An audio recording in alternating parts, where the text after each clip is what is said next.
MCQs लेकर आया हूँ। और इससे पहले भी मैंने बिहार बोर्ड के लिए क्लास 12 के लिए जो कुछ इम्पोर्टेंट MCQs थे उनके बारे में आपको बताया था। आज मैं उसी क्रम में उसी वीडियो को आगे बढ़ाते हुए कुछ और नए MCQs के बारे में आपको बता रहा हूँ। तो जैसे नंबर 19 MCQs है, लायोफोबिक कोलाइड्स के स्थायित्व का कारण है। इसका जो है ऑप्शन ए दिया हुआ है कणों का जलायोजित हो जाना, ऑप्शन बी दिया हुआ है कण का आवेशित होना, ऑप्शन सी दिया हुआ है कण के बड़े आकार का होना, और ऑप्शन डी दिया हुआ है कण के छोटे आकार का होना। तो इसका सही उत्तर है कण का आवेशित हो जाना या चार्ज्ड पार्टिकल्स होते हैं। अगला क्वेश्चन, वो कोलाइडल सॉल्यूशन के स्टेबिलिटी से जुड़ी हुई होती। नंबर 21 क्वेश्चन है, सल्फाइड अयस्कों को प्रायः सांद्रित किया जाता है। इसका ऑप्शन ए है फेन उत्प्लावन विधि से, ऑप्शन बी है जारण से, ऑप्शन सी है गुरुत्व पृथक्करण विधि से, और ऑप्शन डी है कार्बन के द्वारा। तो ऑप्शन ए जो दिया हुआ है वो फेन उत्प्लावन विधि या फ्रॉथ फ्लोटेशन विधि है ना। तो इसी के द्वारा जो है सल्फाइड अयस्कों का कॉन्सेंट्रेशन या सांद्रण किया जाता है। डियर स्टूडेंट्स, क्या होता है कि मेटलर्जी के दौरान जो है जो ओर्स या अयस्क होते हैं उनसे मेटल निकालने के लिए मतलब वैसे पदार्थ में बदल जाते हैं जिनमें मेटल की अमाउंट ज़्यादा होती है ना। तो सल्फाइड और हो गए, जैसे गैलेना हो गया, अर्सेनेबार हो गया, तो इसको जो है आपको किस विधि से कॉन्सेंट्रेट करेंगे या सांद्रित करेंगे, तो वो फेन उत्प्लावन विधि या फ्रॉथ फ्लोटेशन विधि है ना। फ्रॉथ फ्लोटेशन मेथड होता है, तो उसके द्वारा ही हम लोग सांद्रित कर सकते हैं। तो फर्स्ट ऑप्शन ए सही है इसका। क्वेश्चन है नंबर 23, जोन रिफाइनिंग विधि का उपयोग होता है। इसमें ऑप्शन ए दिया हुआ है उच्च ताप क्रम के लिए, ऑप्शन बी दिया हुआ है अत्यंत शुद्ध धातु प्राप्त करने के लिए, ऑप्शन सी दिया हुआ है विशुद्ध ऑक्साइड प्राप्त करने के लिए, और ऑप्शन डी दिया हुआ है अत्यंत विशुद्ध एल्यूमिनियम प्राप्त करने के लिए। तो जोन रिफाइनिंग मेथड जो होता है, जिसमें हम एक मोबाइल हीटर का इस्तेमाल करते हैं, वो अत्यंत शुद्ध धातु प्राप्त करने के लिए होता है। जैसे सेमीकंडक्टर इंडस्ट्री होती है, तो उसमें जर्मेनियम वगैरह जो धातुएं होती हैं जिनसे सेमीकंडक्टर्स बनाए जाते हैं, उनको जो है एक्सट्रीमली प्योर फॉर्म में हमें लाना पड़ता है, जिसके लिए जोन रिफाइनिंग विधि का हम लोग इस्तेमाल करते हैं। तो इसका जो है करेक्ट जो आंसर होगा वो ऑप्शन बी होगा, यानी अत्यंत शुद्ध धातु प्राप्त करने के लिए। और ये किसके लिए यूज होता है, तो जैसे आपका हो गया कि सेमीकंडक्टर्स बनाने के लिए जो इम्पोर्टेंट मेटल्स हो गए, जैसे जर्मेनियम हो गया, जर्मेनियम है ना, जर्मेनियम धातु, ये सब धातु प्राप्त करने के लिए इसका उपयोग होता है। अगला क्वेश्चन है, इस क्वेश्चन में 26 है, नंबर 25 क्वेश्चन है। इसमें कहा जा रहा है कि लोहे के निष्कर्षण से प्राप्त धातु मल है। तो इसमें ऑप्शन ए दिया हुआ है CO, ऑप्शन बी दिया हुआ है FeSiO3, ऑप्शन सी दिया हुआ है MgSiO3, और ऑप्शन डी दिया हुआ है CaSiO3। ठीक है, तो इसका जो करेक्ट आंसर है ना, इसका करेक्ट आंसर है वो ऑप्शन डी है, यानी कि CaSiO3 है ना। जो कैल्शियम सिलिकेट जो होता है वो धातुमल के रूप में हमें प्राप्त होता है जब हम लोग आयरन मेटल या लोहे की मेटलर्जी करते हैं। ठीक है, लोहे का जो है उत्पादन करते हैं। ठीक है, तो इसमें क्या होता है कि लोहे में सिलिका वगैरह बहुत सारी इम्प्योरिटीज होती है, जिसे दूर करने के लिए कैल्शियम ऑक्साइड फ्लक्स के रूप में इस्तेमाल किया जाता है। और ये फ्लक्स कैल्शियम ऑक्साइड और जो इम्प्योरिटी यानी कि उसमें जो अनवांटेड चीज़ें होती है, जैसे सिलिका, जिसे हम लोग गैंग भी कहते हैं, तो वो गैंग से रिएक्शन करके ये बनाता है स्लैग, जिसको हम धातुमल कहते हैं। तो ये स्लैग क्या होता है, CaSiO3 होता है ना। तो इसका सही आंसर है CaSiO3, है ना। तो जैसे ये आपका ये हो गया CaO हो गया, ये मिलाते हैं फ्लक्स के रूप में, किसे दूर करने के लिए, जो आपका उसमें जो अशुद्धि होती है मेटल में, यानी कि SiO2 वगैरह होती है, उसे दूर करने के लिए हम लोग मिलाते हैं। तो क्या प्राप्त होता है हमें, CaSiO3।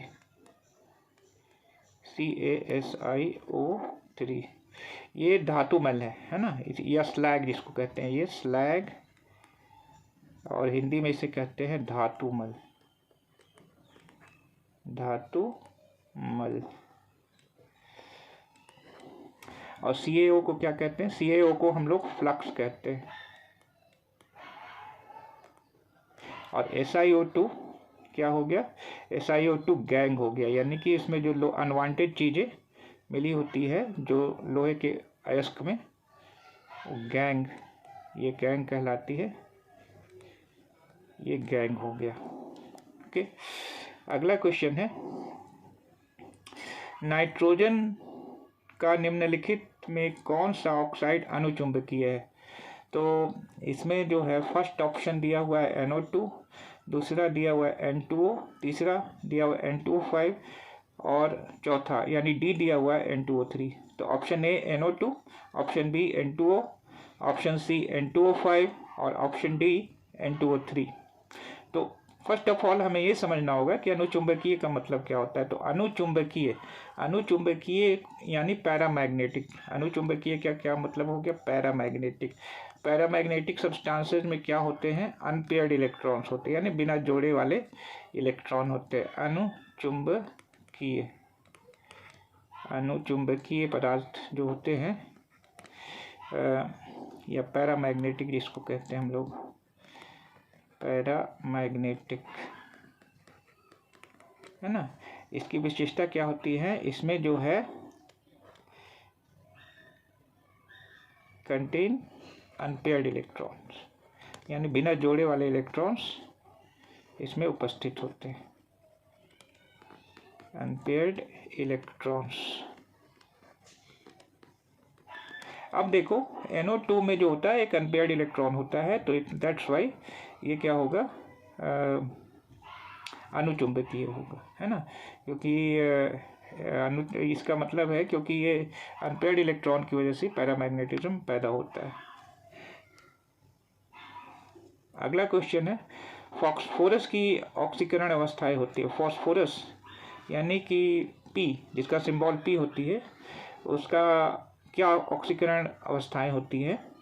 इसमें जो ऑप्शन ए दिया हुआ है वो है -3 से +5, ऑप्शन बी दिया हुआ है वो है -3 से 0, ऑप्शन सी दिया हुआ है वो 0 से +5 है, और ऑप्शन डी दिया हुआ है वो है -4 से +2। तो ये देखो जो फॉस्फोरस जो होता है ये -3 से +5 ऑक्सीडेशन स्टेट में पाया जाता है, यानी ऑप्शन ए सही है। क्यों, क्योंकि जो होता है फॉस्फोरस जो होता है उसका एटॉमिक नंबर 15 होता है, ठीक है, और उसके आखिरी कक्षा में यानी लास्ट ऑर्बिट में 5 इलेक्ट्रॉन होता है। तो मैक्सिमम ये जो होता है 5 बॉन्ड्स तक बनाता है, और इसका जो मैक्सिमम ऑक्सीडेशन स्टेट होता है +5। लेकिन जब ये मेटल के साथ कंबाइन करता है जैसे कैल्शियम के साथ, तो ये नेगेटिव ऑक्सीडेशन स्टेट में भी जा सकता है, जैसे -3 में जा सकता है। तो इसका जो है ऑक्सीडेशन अवस्थाएं जो होगी ये -3 से +5 तक होती है। जैसे PH3 हो गया या CA3P हो गया, देखिए जैसे CA3P हो गया, इसमें क्या है, ये इसकी फॉस्फोरस किस ऑक्सीडेशन स्टेट में, -3 में, है ना। उसी तरह से PH3 में भी है, PH3 में भी किस ऑक्सीडेशन से, -3। लेकिन अगर PCl3 में अगर देखा जाए तो PCl3 क्योंकि ये नॉन मेटल के साथ यहाँ फॉस्फोरस कंपाउंड बना रहा है और बहुत ज़्यादा इलेक्ट्रोनेगेटिव भी है क्लोरीन, तो इसमें जो है फॉस्फोरस जो है +3 ऑक्सीडेशन स्टेट में जाता है, ये +3 होता है, और PCl5 में ये +5 ऑक्सीडेशन स्टेट में पाया जाता है ना। तो ये -3 से +5 तक के ऑक्सीडेशन स्टेट शो करता है। और भी कंपाउंड्स का एग्जांपल है, जैसे H3PO2 है, हाइपोफॉस्फोरस एसिड है ना। तो H3PO2 है, जैसे H3PO2 है ना,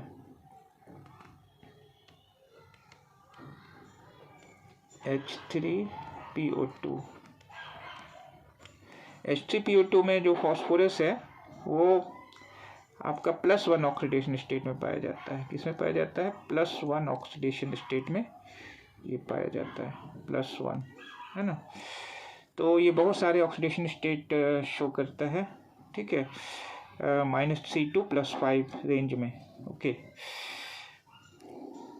अगला क्वेश्चन है, निम्नलिखित में कौन ऑक्साइड सबसे अम्लीय है? तो ये जो अम्लीय ऑक्साइड है, जब भी ग्रुप के नीचे हम लोग जाते हैं तो अम्लीयता घटती है ऑक्साइड्स की। तो अब देखो, ये जितने भी ऑक्साइड्स दिए हुए हैं ग्रुप 15 के हैं। जैसे पहला है फॉस्फोरस पेंटॉक्साइड है, नाइट्रोजन पेंटॉक्साइड है, फिर जो है एंटीमनी पेंटॉक्साइड है, फिर आर्सेनिक पेंटॉक्साइड है। ये सब सारे ग्रुप 15 के एलिमेंट्स के ऑक्साइड्स हैं। तो सबसे पहले ग्रुप 15 में कौन सा एलिमेंट आता है? नाइट्रोजन आता है। तो उसका जो ऑक्साइड होता है सबसे ज़्यादा अम्लीय होता है, यानी एसिडिक होता है। तो इसका करेक्ट आंसर क्या होगा? ऑप्शन बी, यानी कि N2O5। यानी कि N2O5 जो है आपका सबसे ज़्यादा एसिडिक ऑक्साइड है। अगला क्वेश्चन है, फॉर्मिक अम्ल सांद्र H2SO4 से प्रतिक्रिया कर बनाता है। तो सांद्र H2SO4 यानी कॉन्सेंट्रेटेड सल्फ्यूरिक एसिड से प्रतिक्रिया करके जो फॉर्मिक एसिड है वो कार्बन मोनोऑक्साइड बनाएगा प्लस वाटर बनाएगा। क्या होता है कि जो कॉन्सेंट्रेटेड जो H2SO4 होता है वो डिहाइड्रेटिंग एजेंट होता है। तो ये फॉर्मिक अम्ल जिसका फॉर्मूला है HCOOH। क्या फॉर्मूला है? HCOOH है ना, HCOOH। इससे अगर ये कॉन्क सल्फ्यूरिक अम्ल प्रतिक्रिया करेगा कॉन्क H2SO4 तो क्या बन जाएगा? ये बन जाएगा CO यानी कार्बन मोनोऑक्साइड और प्लस वाटर H2O। तो इस प्रतिक्रिया में क्या बनता है? CO बनता है, इसलिए इसका ऑप्शन ए करेक्ट है। नंबर 30 क्वेश्चन है, सल्फर के अणु होते हैं, यानी कि सल्फर के मॉलिक्यूल्स क्या होते हैं? फर्स्ट ऑप्शन है डायटोमिक, सेकेंड है ट्राइएटोमिक, ऑप्शन सी है टेट्राएटोमिक और ऑप्शन डी है ऑक्टाएटोमिक। तो जो सल्फर के जो मॉलिक्यूल होते हैं या अणु होते हैं ना, वो किस फॉर्म में पाए जाते हैं? तो इनका सबसे ज़्यादा जो ये फॉर्म में पाया जाता है वो फॉर्म है S8 यानी कि ऑक्टाएटोमिक। ऑक्टाएटोमिक फॉर्म में ये पाया जाता है। इसकी एटोमिसिटी कितनी होती है? 8 होती है। तो इसमें ऑप्शन डी सही है, ऑक्टाएटोमिक। अगला क्वेश्चन है कि नंबर 31, Cu जिसका एटॉमिक नंबर Z=29 है का इलेक्ट्रॉनिक विन्यास है। इसमें जो है ए दिया हुआ है Ar3D9 4s2, ऑप्शन बी दिया हुआ है Ar3D10 4s1, ऑप्शन सी दिया हुआ है Ar3D8 4s2 4p1 और ऑप्शन डी दिया हुआ है Ar3D10 4s2। तो इसमें जो है इसका जो है ऑप्शन बी सही होगा, Ar3D10 4s1। अब इसमें सवाल है कि 4s में 2 इलेक्ट्रॉन क्यों नहीं होते और 3D में 9 क्यों नहीं होते? क्योंकि 4s पहले भरता है, तो इसमें 2 इलेक्ट्रॉन पहले फुलफिल हो जाने चाहिए, उसके बाद 3D में भरने चाहिए। तो इसका रीज़न है कि अगर 3D ऑर्बिटल पूरा भरा होता है तो बहुत स्टेबल हो जाता है, according to Hund's rule. Hund's rule क्या कहता है कि half filled and full filled orbitals, यानी कि आधे भरे हुए या पूरे भरे हुए ऑर्बिटल्स काफ़ी स्टेबल होते हैं। यानी कि अगर डी में आधा, मतलब आधा भरा हुआ है, 5 इलेक्ट्रॉन है या 10 इलेक्ट्रॉन है तो काफ़ी स्टेबल होगा। तो ये 3D9 की जगह 3D10 हो जाता है और 4s2 जो 2 होना चाहिए उसकी जगह 4s1 हो जाता है। तो इसका ऑप्शन क्या है? ऑप्शन बी सही है, Ar3D10 4s1। समझ गए? Ar में 18 इलेक्ट्रॉन्स हो गए और plus 3D10 10, 18 + 10 28 plus 4s1 1 electron 28 + 1 29। अब अगला क्वेश्चन है लैंथेनाइड तत्वों का इलेक्ट्रॉनिक विन्यास होता है। तो लैंथेनाइड जो है एफ ब्लॉक एलिमेंट्स कहलाते हैं और ये लैंथेनम से ये शुरू हो जाता है और इसमें एफ में 0 से 14 इलेक्ट्रॉन तक हो सकते हैं। इसके अलावा इसमें डी में भी कुछ इलेक्ट्रॉन्स पाए जा सकते हैं। तो इसका ऑप्शन बी सही है, n-2 f 0 to 14 n-1 d 0 और 1 एंड ns2। अगला क्वेश्चन है निम्नलिखित में से कौन एक्टिनाइड नहीं है। एक्टिनाइड्स वैसे एलिमेंट्स होते हैं जिनमें जो है 5f में इलेक्ट्रॉन भरता है और इसमें कौन सा एक्टिनाइड नहीं है। तो इसमें जो है आपका जो सही आंसर होगा वो होगा टर्बियम। टर्बियम जो ऐसा एलिमेंट है जो एक्टिनाइड नहीं है। बाकी जो क्यूरियम हो गया, कैलिफोर्नियम हो गया, यूरेनियम हो गया, वो सारे एक्टिनाइड्स में पाया जाता है। टर्बियम जो है लैंथेनॉइड एलिमेंट है। ओके, तो इसका सही आंसर है डी यानी कि टर्बियम।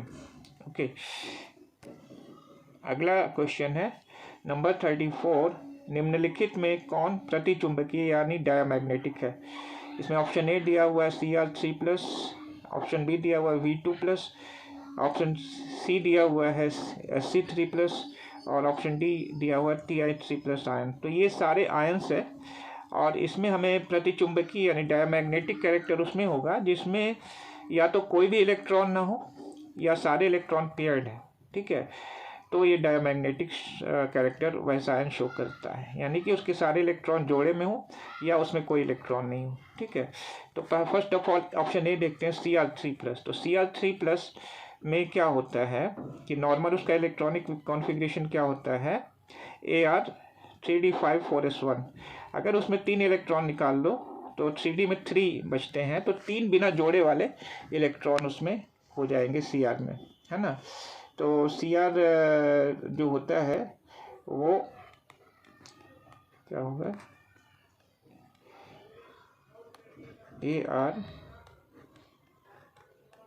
Ar3d5 4s1 और Cr3+ का क्या हो जाएगा Ar3d3 यानी कि इसमें 3 बिना जोड़े वाले इलेक्ट्रॉन होंगे, तो इसलिए ये क्या होगा पैरामैग्नेटिक होगा। उसी तरह से V2+ में भी बिना जोड़े वाले इलेक्ट्रॉन होंगे, है ना। जहाँ तक Sc3+ की बात है तो ये Sc3+ जिसका एटॉमिक नंबर जो है स्कैंडियम का 21 होता है और नॉर्मली इसका इलेक्ट्रॉनिक कॉन्फ़िगरेशन जो होता है वो होता है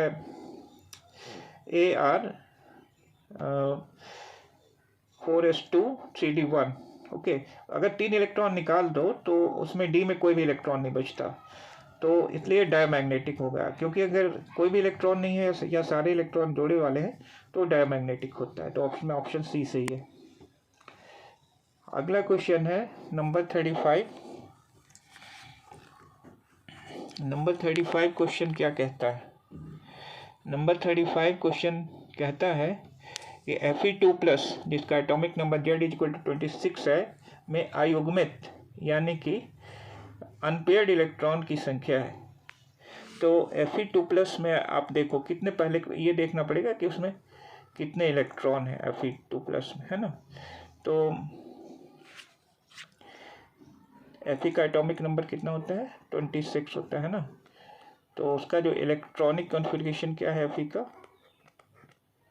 का इलेक्ट्रॉनिक कॉन्फ़िगरेशन है Ar में 18 इलेक्ट्रॉन हो गए। इसके बाद 4s2 भरेगा, फिर 18 तो 20 हो गए, अच्छे 3d में 6 इलेक्ट्रॉन्स हो गए, है ना। अब देखो इसमें आप 2+ चार्ज है तो 2 इलेक्ट्रॉन निकाल दो, तो 2 इलेक्ट्रॉन पहले 4s से निकलता है ना। तो 3d में कितने इलेक्ट्रॉन बन जाते हैं 6 इलेक्ट्रॉन। तो Fe2+ का इलेक्ट्रॉनिक कॉन्फ़िगरेशन होगा Fe2+ का क्या होगा Ar3d6। अब 3d6 को अगर बॉक्स डायग्राम इसका आप बनाओ इस ढंग से, कितने बॉक्स होते हैं, 1 2 3 4 5, तो 4 इलेक्ट्रॉन्स है इसके पास, तो 3d6 है, 6 इलेक्ट्रॉन्स है, तो 1 1 करके पहले 5 में भर जाएंगे, 1 2 3 4 एंड 5। फिर छठा इलेक्ट्रॉन पहले वाले में पेयरिंग करेगा, है ना। तो कितने अनपेयर्ड इलेक्ट्रॉन बच गए, 4। तो इसका करेक्ट आंसर ए यानी 4 है। अगला क्वेश्चन है K3FeCN6 में Fe की ऑक्सीकरण संख्या यानी ऑक्सीडेशन नंबर है। तो ये हेक्सासाइनो पोटेशियम हेक्सासाइनोफेरेट ये जो कंपाउंड है इसके ऑक्सीडेशन स्टेट निकालना है। तो हमें आयरन का ऑक्सीडेशन स्टेट कैसे निकालेंगे, आयरन का हम X मान लेंगे। ओके, अब देखो पोटेशियम का तो +1 होता है, यहाँ 3 पोटेशियम है तो क्या हो जाएगा 3 × +1। ओके, और प्लस आयरन का X मान लो, और प्लस 6 साइनाइड है, साइनाइड का -1 होता है, तो -1 × 6। और चूँकि ये आयरन नहीं है, न्यूट्रल कंपाउंड है, 0 हो जाएगा, है ना। तो X = क्या हो जाएगा, +6 - 3 = +3। तो इसका ऑक्सीडेशन स्टेट क्या होगा, +3, यानी कि ऑप्शन सी इसका सही है। ठीक है, अगला क्वेश्चन है सभी लिगेंड्स हैं। फर्स्ट ऑप्शन है, option A is Lewis acid, option B है लुईस बेस, ऑप्शन सी है न्यूट्रल, और ऑप्शन डी है नन ऑफ दीज। तो जो लिगेंड्स होते हैं इलेक्ट्रॉन डोनर्स होते हैं, तो ये क्या होता है हमेशा लुईस बेस के फॉर्म में काम करते हैं। तो इसका जो है करेक्ट आंसर हो जाएगा लुईस बेस यानी ऑप्शन बी। अब नंबर 38 क्वेश्चन है जटिल आयन यानी जिसको हम लोग कॉम्प्लेक्स आयन कहते हैं NiCN4 2- की संरचना है, स्ट्रक्चर है। तो इसका जो पहला ए दिया हुआ लीनियर, बी दिया हुआ टेट्राहेड्रल, ऑप्शन सी दिया हुआ स्क्वायर प्लेनर, ऑप्शन डी दिया हुआ ऑक्टाहेड्रल। तो इसका जो शेप होता है वो क्या होता है NiCN4 2- का, वो स्क्वायर प्लेनर होता है, क्योंकि इसका हाइब्रिडाइजेशन DsP2 होता है। तो DsP2 अगर हाइब्रिडाइजेशन है ना, तो इस शेप क्या होगा, स्क्वायर प्लेनर होगा। ओके, तो हाइब्रिडाइजेशन क्या है इसका, DsP2, hybridisation DsP2, and shape क्या है, स्क्वायर प्लेनर, स्क्वायर प्लेनर। ठीक है, और ये जो है आप इसको वैलेंस बॉन्ड जो थ्योरी होता है उसकी सहायता से इसका जो है आप निकाल सकते हो।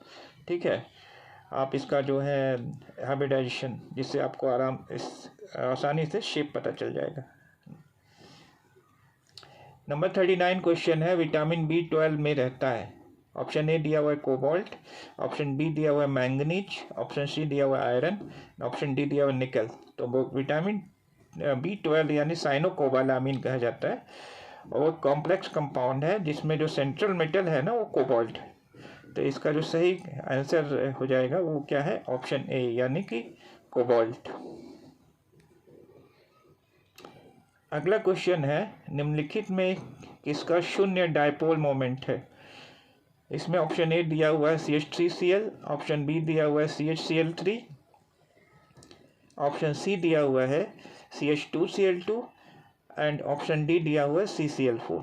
तो डियर स्टूडेंट्स, इसमें जो है CCl4 जो होता है ना वो सिमेट्रिकल स्ट्रक्चर हो जाता है, और इसमें इसका जो है वो डायपोल मोमेंट 0 हो जाता है। ठीक है, तो ये इसका सही आंसर ऑप्शन डी दिया हुआ है, ऑप्शन डी है, यानी कि CCl4। CCl4 में जो भी सारे जो डायपोल मोमेंट है ना एक दूसरे को कैंसिल आउट कर देते हैं। ओके, तो टोटल डायपोल मोमेंट 0 हो जाती है। नंबर 41 क्वेश्चन है निम्नलिखित में कौन सा जेम डाइहाइलाइड है। तो डियर स्टूडेंट, जेम डाइहाइलाइड का मतलब होता है कि एक ही कार्बन एटम पे दोनों हैलोजन प्रेजेंट हो, उपस्थित हो। तो देखो ऑप्शन ए में दिया हुआ है CH2CHBr2, इसमें जो है एक ही कार्बन पे दोनों ब्रोमीन है तो ये जम्ड हैलाइड हो जाएगा। बाकी दूसरे ऑप्शंस देखो तो उसमें Br जो है दोनों अलग अलग कार्बन्स पर है, जैसे सेकेंड ऑप्शन में, थर्ड ऑप्शन में भी वही है, एंड फोर्थ ऑप्शन में भी Br जो है दोनों अलग अलग कार्बन पर है। अब नंबर 42 क्वेश्चन है, निम्नलिखित में किससे क्लोरोफॉर्म बनता है? तो ऑप्शन ए दिया हुआ मिथेनॉल से, ऑप्शन बी दिया हुआ है मिथेनॉल। ये इसमें थोड़ा सा क्वेश्चन थोड़ा सा मिसप्रिंटिंग हो गई है, तो इसमें इसको जो ऑप्शन ए एक्चुअली मिथेनल होगा, METHNAL, ओके, और ऑप्शन बी होगा मिथेनॉल, ओके। यानी कि फर्स्ट एक एल्डिहाइड है ऑप्शन ए, है ना, और ऑप्शन ए जैसे ये मिथेनल एक्चुअली है, मिथेनल METHANAL। इसका जो फॉर्मूला होता है वो HCHO होता है। ऑप्शन बी क्या है? मिथेनॉल है, यानी कि CH3OH, है ना। मिथेनॉल का क्या फॉर्मूला होता है? CH3OH, इसको मिथेनॉल कहते हैं, मिथेनॉल। ऑप्शन सी दिया हुआ है प्रोपेनवनॉल, और ऑप्शन डी दिया हुआ है प्रोपेन-2-ऑल।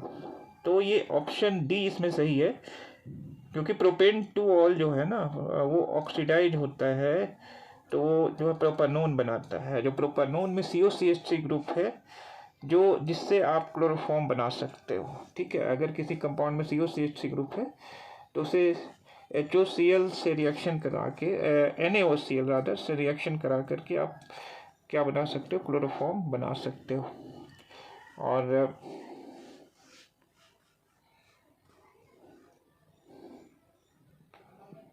अब जैसे प्रोपेन-2-ऑल है, जिसका स्ट्रक्चर क्या है?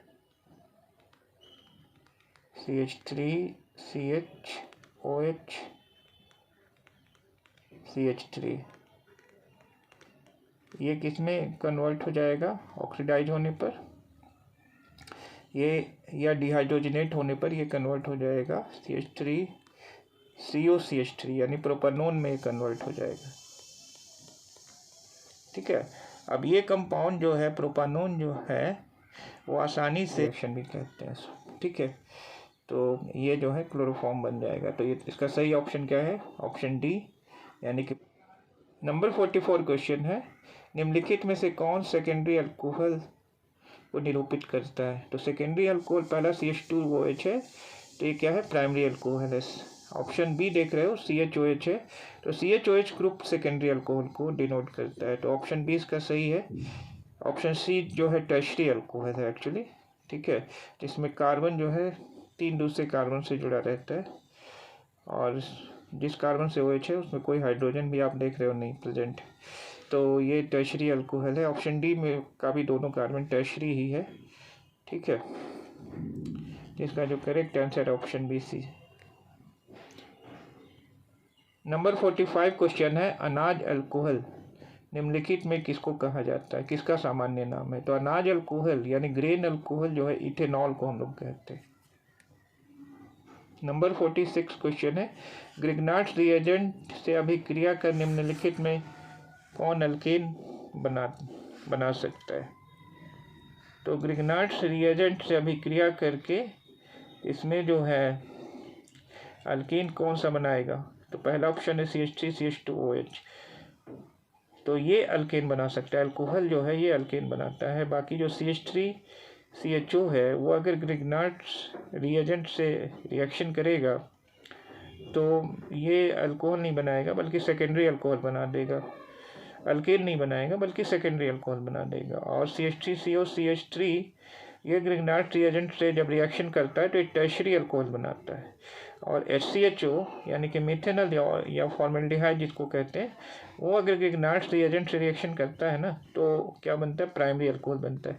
तो इसमें जो सही ऑप्शन है ऑप्शन ए है CH3CH2OH, ये ग्रिग्नार्ड्स रिएजेंट से अगर रिएक्शन करता है तो अल्केन बनता है। अब नंबर 47 क्वेश्चन है, RCOCl + H2, और ये जो प्रोडक्ट दिया हुआ है RCHO + HCl, और इसमें कैटलिस्ट दिया हुआ PdBaSO4 यानी पैलेडियम बेरियम सल्फेट के प्रेजेंस में ये रिएक्शन होता है। तो ये जो रिएक्शन है हाइड्रोजन से रिएक्शन हो रहा है और कार्बोनिल क्लोराइड का हो रहा है जिससे एल्डिहाइड और HCl बन रहा है। तो ऐसी अभिक्रिया को हम लोग रोज़नमंड रिडक्शन कहते हैं। तो इसका ऑप्शन बी सही है, रोज़नमंड रिडक्शन। और ये काफ़ी फेमस रिएक्शन है रोज़नमंड रिडक्शन। नंबर 48 क्वेश्चन है एल्डिहाइड के ऑक्सीकरण से प्राप्त होता है। इसमें फर्स्ट ऑप्शन दिया हुआ है एन अल्कोहल, बी दिया हुआ है एसिड, सी दिया हुआ है ईथर और डी दिया हुआ एसीटोन। तो एल्डिहाइड को जब ऑक्सीडाइज करोगे तो क्या बनेगा? Carboxylic acid. तो इसमें ऑप्शन बी सही दिया है। नंबर 49 क्वेश्चन है निम्नलिखित में कौन काइनेजारो अभिक्रिया नहीं देता है? ऑप्शन ए दिया हुआ है ट्राईमिथाइल एसिटल्डिहाइड, ऑप्शन बी दिया हुआ है एसिटल्डिहाइड, ऑप्शन सी दिया हुआ है बेंजाइल्डिहाइड और ऑप्शन डी दिया हुआ है फॉर्मल्डिहाइड। तो डियर स्टूडेंट्स, वैसे एल्डिहाइड काइनेजारो रिएक्शन नहीं देते जिनमें जो है अल्फा हाइड्रोजन पाया जाता है, और जिनमें अल्फा हाइड्रोजन नहीं पाया जाता है वही काइनेजारो रिएक्शन देते हैं, है ना। तो अब देखो एसिटल्डिहाइड है, इसमें अल्फा हाइड्रोजन पाया जाता है तो इसलिए काइनेजारो अभिक्रिया नहीं देगा, ठीक है। तो इसका ऑप्शन भी सही है एसिटल्डिहाइड। बाकी अगर देखो तो जैसे ट्राईमिथाइल एसिटल्डिहाइड है तो इसमें अल्फा हाइड्रोजन नहीं है। जैसे ट्राईमिथाइल एसिटल्डिहाइड का स्ट्रक्चर अगर हम लिखें तो इसमें जो है ये इस कार्बन पर जो है CHO वाले बगल के कार्बन पर 3 CH3 ग्रुप इसमें प्रेजेंट होंगे, CH3 CH3 CH3। तो ये जो अल्फा कार्बन में है ना, तो इसमें कोई भी हाइड्रोजन जुड़ा हुआ नहीं है। तो इसलिए जो है ये जो है काइनेजारो अभिक्रिया देगा। ओके, ऑप्शन सी भी देखो बेंजाइल्डिहाइड, उसमें भी अल्फा हाइड्रोजन नहीं पाया जाता है, वो एरोमेटिक कंपाउंड है, तो वो भी जो है काइनेजारो अभिक्रिया देता है। और ऑप्शन डी यानी फॉर्मल्डिहाइड भी देता है क्योंकि उसमें भी अल्फा हाइड्रोजन नहीं पाया जाता है। कि फॉर्मल्डिहाइड में कभी कभी कन्फ्यूजन होती है उसके फार्मूला से, जैसे उसका फार्मूला HCHO है ना। तो हमें लगता है कि ये इस हाइड्रोजन कभी कभी हम लोग अल्फा हाइड्रोजन समझ सकते हैं, ऐसा नहीं है, ये अल्फा हाइड्रोजन नहीं है। क्योंकि अल्फा हाइड्रोजन होने के लिए अल्फा कार्बन का प्रेजेंट होना बहुत ज़रूरी है, क्योंकि इसमें अल्फा कार्बन है ही नहीं तो अल्फा हाइड्रोजन इसमें नहीं होता है, इसलिए भी काइनेजारो अभिक्रिया नहीं देगा। नंबर 50 क्वेश्चन है यूरोट्रोपिन निम्नलिखित में किसकी अभिक्रिया अमोनिया से कराने पर बनता है? तो इसका सही आंसर है फॉर्मल्डिहाइड, ठीक है। ये यूरोट्रोपिन जो पॉलीमर है वो फॉर्मल्डिहाइड प्लस अमोनिया के रिएक्शन से बनता है।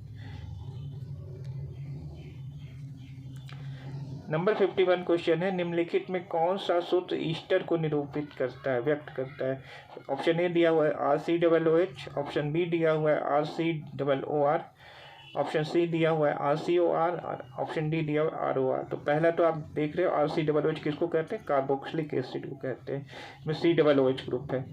और दूसरा है RCOOR, तो ये COOR ग्रुप क्या कहलाता है? ईस्टर कहलाता है।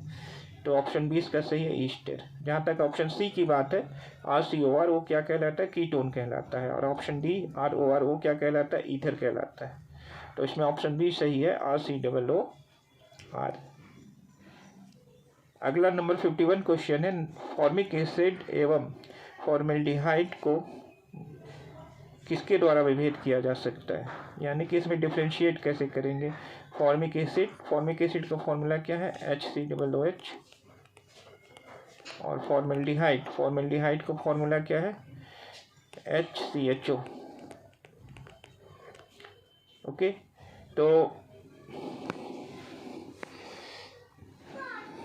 ये आपको जो है इसका सही आंसर होगा NaSCO3 के द्वारा हम लोग कर सकते हैं, सोडियम हाइड्रोजन कार्बोनेट के द्वारा हम लोग कर सकते हैं। ये आप फेलिंग सॉल्यूशन से भी आप नहीं कर सकते, क्योंकि ये फॉर्मिक एसिड भी जो है इसमें चूँकि रिड्यूसिंग हाइड्रोजन होता है तो ये भी फेलिंग सॉल्यूशन से रिएक्शन कर सकता है। तो अगर आप NaHCO3 से रिएक्शन कराएं तो ये जो है, ये चूँकि एसिड है तो इसलिए CO2 गैस देगा और HCHO नहीं देगा। ओके, तो इसका सही आंसर है NaHCO3। और बेनेडिक्ट और टॉलेंस रिएजेंट ये भी जो फेलिंग सॉल्यूशन की तरह ही होते हैं, तो इससे भी केवल ये दोनों रिएक्ट करेंगे। निम्नलिखित में कौन सबसे प्रबल अम्ल है? नंबर 52 क्वेश्चन है।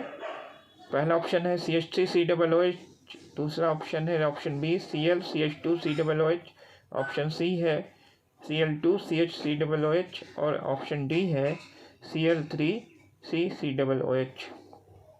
तो डियर स्टूडेंट्स, वैसे कार्बोक्सिलिक अम्ल जिनमें इंडक्टिव इफेक्ट सबसे स्ट्रॉन्ग होता है वो सबसे स्ट्रॉन्ग एसिड बनाता है। तो जैसे इसमें ऑप्शन डी देखो तो इसमें 3 क्लोरीन एटम्स हैं, ट्राइक्लोरोएसिटिक एसिड जिसका नाम है, तो वो सबसे स्ट्रॉन्ग एसिड होगा क्योंकि इसमें इंडक्टिव इफेक्ट सबसे ज़्यादा होगा। आप स्ट्रक्चर से ही समझ सकते हो कि ये क्लोरीन इलेक्ट्रॉन विड्रॉइंग ग्रुप है और ये इलेक्ट्रॉन को अपनी तरफ खींचेगा, जिसकी वजह से ज़्यादा इंडक्टिव इफेक्ट प्रोड्यूस होगा। इधर आप देख लो, इसे जैसे इसका स्ट्रक्चर है CHCOOH और इसमें 3 इलेक्ट्रॉन विड्रॉइंग ग्रुप लगे हुए हैं।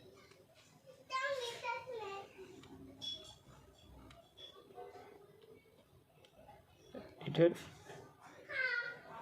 Cl और इधर भी Cl लगा हुआ है।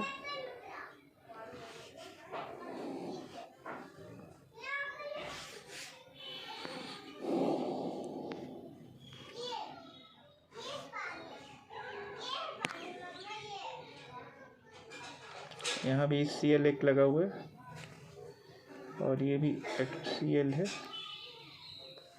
तो यह 3 Cl ग्रुप लगे हुए हैं, जिसकी वजह से इंडक्टिव इफेक्ट इसमें सबसे ज़्यादा स्ट्रॉन्ग है और ये सबसे ज़्यादा स्ट्रॉन्ग इंडक्टिव इफेक्ट के कारण सबसे स्ट्रॉन्ग एसिड है। तो सही आंसर इसका ऑप्शन डी है, Cl3CD। नंबर 53 क्वेश्चन है, निम्नलिखित में कौन सा सबसे प्रबल अवकारक है, यानी सबसे स्ट्रॉन्गेस्ट रिड्यूसिंग एजेंट क्या है? तो इसमें जो है पहला option ethanoic acid, option B है बेंजोइक एसिड, ऑप्शन सी है मिथानोइक एसिड, ऑप्शन डी है क्लोरोएसिटिक एसिड।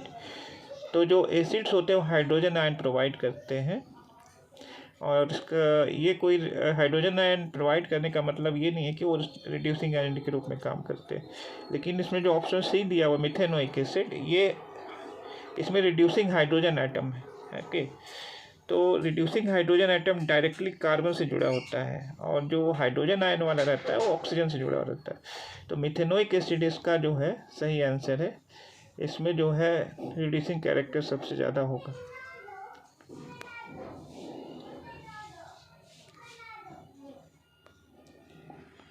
नंबर 54 क्वेश्चन है, निम्नलिखित में किसके द्वारा कार्बोक्सिलिक अम्लों को सीधे अल्कोहल में परिवर्तित किया जा सकता है? तो कार्बोक्सिलिक एसिड से अल्कोहल बनाने के लिए बहुत सारे रिएजेंट यूज किए जा सकते हैं और इसमें जो LiAlH4 है वो काफ़ी इफ़ेक्टिव है। तो इसका सही आंसर है LiAlH4 यानी कि लिथियम एल्युमिनियम हाइड्राइड। LiAlH4 को क्या कहा जाता है? लिथियम एल्युमिनियम हाइड्राइड कहा जाता है।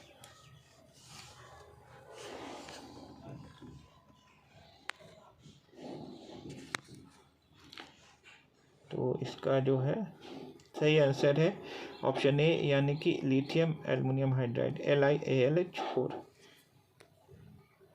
नंबर 55 क्वेश्चन है, निम्नलिखित में कौन सा सेकेंडरी अमीन है? Secondary amine option A RNH R- और फिर ऑप्शन बी है R3N, ऑप्शन सी है RNH2 और ऑप्शन डी है R4NX। तो इसमें जो ऑप्शन ए सही है RNH।